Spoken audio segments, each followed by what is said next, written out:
At the beginning of the story, we see a 21-year-old girl named Sarah who lives with her mother, sister, and her mother's boyfriend, Don. Sarah's father passed away a few years ago, and after that, her mother moved in with Don along with her children. Don doesn't believe in marriage, so he never married Sarah's mother. One evening, while having dinner with her family, Sarah tells her mother she wants to go to a party, but Don refuses. Her mother says she can go some other time. Upset, Sarah storms off to her room. Seeing an opportunity, she quietly sneaks out through the back door, where her boyfriend is waiting for her on his bike. When Sarah's mother and Don realize she's missing, Don gets furious. Meanwhile, Sarah arrives at the party with her boyfriend. They dance together, and later, her boyfriend plays the guitar and sings a song for her, confessing his love. Sarah tells him she loves him too. She spends the night with him, and in the morning, he drops her off outside her house before riding away. But Don sees them together, and when Sarah steps inside, he scolds her harshly. Angry, he tells her, "As long as you live in this house, you'll follow my rules." Later, in the room with her mother and sister, Sarah says, "I can't stay here anymore. I need to leave." Don, standing outside, overhears the conversation. That night, he starts working on something in the secret basement, something no one knows about. The truth is, Don has had evil intentions towards Sarah for a long time. He wants to keep her with him forever. Now, he hatches a plan to trap her in the basement so she can never leave. One day, when Sarah's mother and sister go shopping, she is home alone. Don approaches her and asks for help carrying a box to the basement.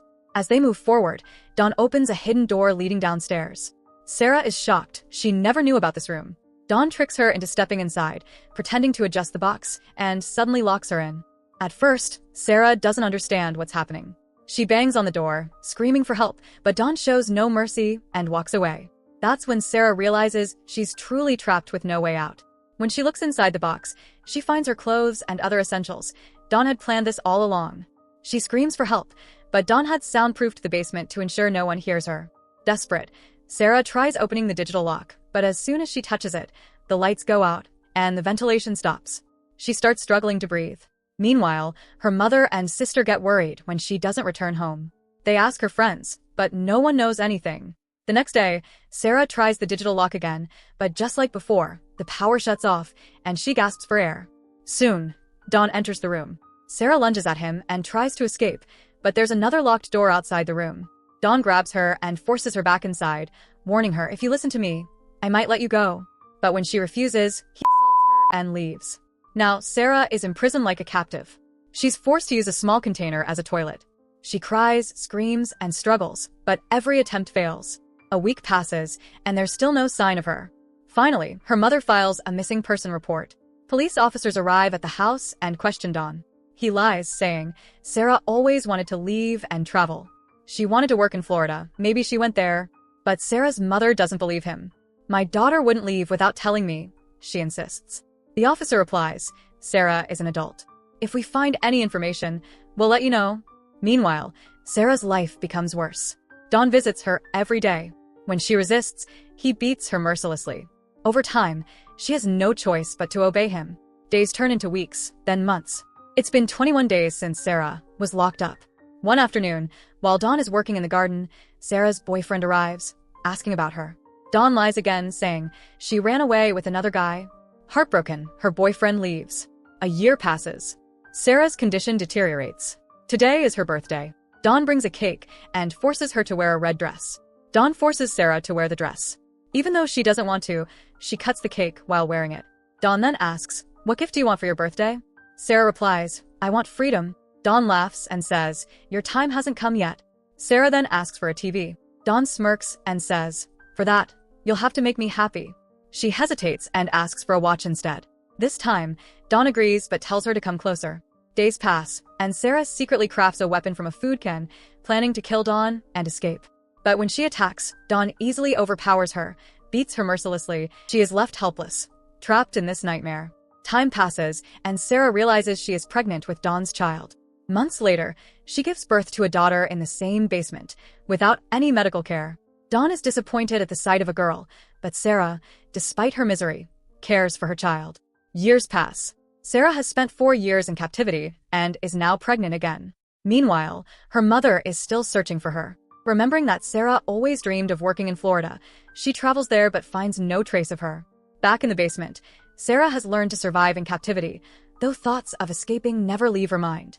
Dawn now provides basic amenities, including a TV for Sarah and her daughter. Soon, she gives birth to a son and continues raising both children despite being imprisoned. 7 years pass.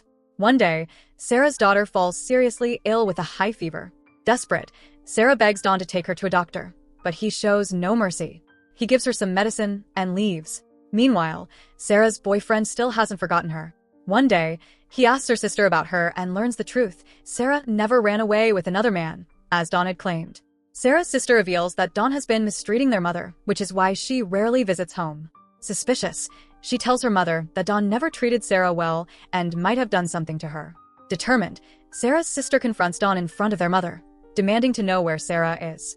Dawn dismisses their concerns, saying, wherever she is, she's happy. But Sarah's mother refuses to give up.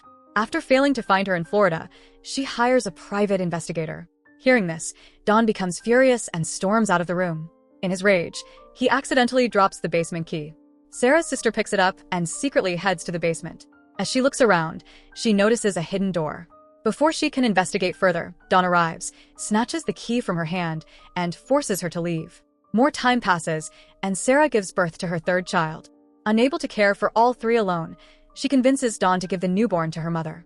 Dawn agrees, and Sarah writes a letter for her mother. He leaves the baby outside their house with a note, which says that Sarah is living with her boyfriend but doesn't have the means to raise the child, so she is giving the baby to her mother for now. Sarah's mother is relieved to know that her daughter is alive. However, hidden inside the baby's cradle is another note that she doesn't see, one meant for her, where Sarah desperately pleads for her to call the police because she is trapped in the basement. But before the note reaches Sarah's mother, Dawn finds it. Meanwhile, Sarah's two children, who believe Dawn is their father, remain unaware of their captivity. Sarah spends 14 years in this hell before her tragic fate. During this time, her third child, whom she had given to her mother, grows up away from this nightmare. But now, Sarah is pregnant once again. Dawn, being a deranged and obsessive man, has set his eyes on Sarah's daughter. Sensing this, Sarah keeps her daughter away from him. Her children, now older, long to see the outside world, but Sarah still hasn't told them the truth about Dawn. One day, water starts dripping from the basement ceiling.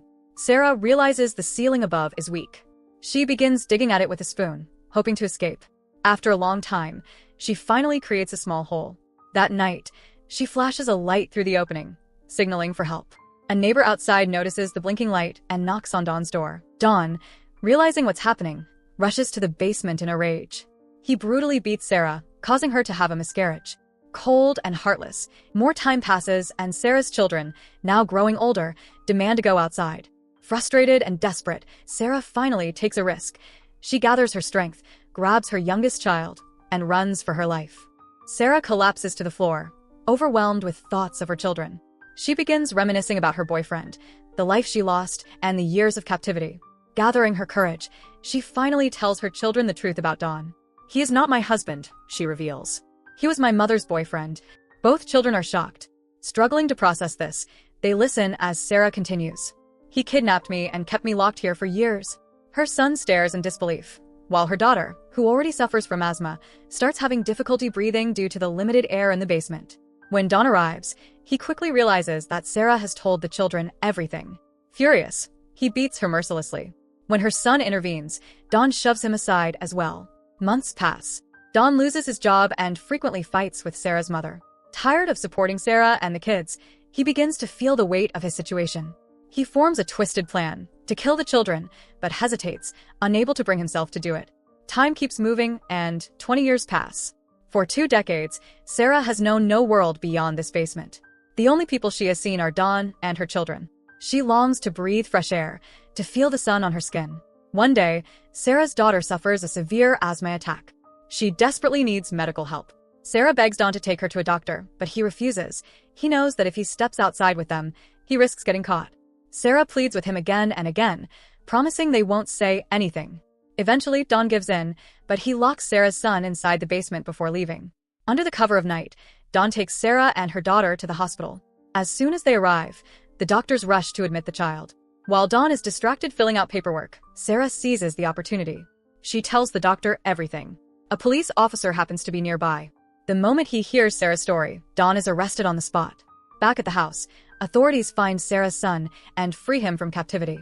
When Sarah's mother learns the horrifying truth that her daughter was locked in the basement for 20 years, she is devastated. Don is sentenced to life imprisonment for his cruel and inhumane crimes. Days later, Sarah finally steps into the world as a free woman. She takes her children on a picnic, cherishing every moment. Her children, experiencing freedom for the first time, are overjoyed. Then, from a distance, someone approaches. It's her old boyfriend, the man who never stopped thinking about her. He apologizes for not being able to find her sooner. Sarah smiles. They go on a bike ride together, embracing the moment. And with that, the film ends. So that's it. Hope you enjoy the story. Subscribe and press the bell icon for more videos.